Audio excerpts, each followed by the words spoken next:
কৃষক কৃষানী ভাই ও বোনেরা, আজকে আপনার বাড়ির আঙ্গিনার ছোট্ট ছোট্ট জায়গাগুলো কিভাবে সর্বোত্তম ব্যবহার করবেন আজকে আমরা দেখাবো জ্বলন্ত উদাহরণ সহ। দেখেন, এই একটা বাড়ি, ছোট্ট একটা বাড়ি, মাত্র 2% একটা বাড়ি।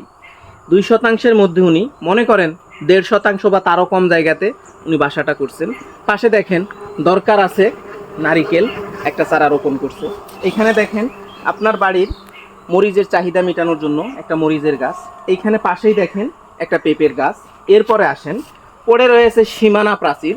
এখানে কিন্তু উনি ফেলে রাখে নাই, আপনি চাইলে করতে পারবেন।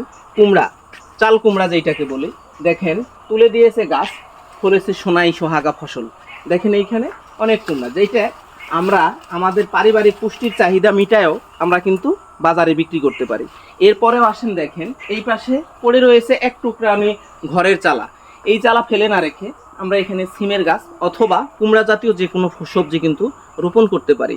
তো আশা রাখবো এই চিন্তাধারা মাথায় রেখে যে আমি নিজে স্বাবলম্বী হব, আমার দেশকে স্বাবলম্বী করব, এই চিন্তা থেকে আপনি আপনার বাড়ির আঙ্গিনায় ফেলে না রেখে ছোট্ট ছোট্ট জায়গাগুলো এইভাবে সর্বোত্তম ব্যবহার করতে পারেন। ধন্যবাদ সবাইকে।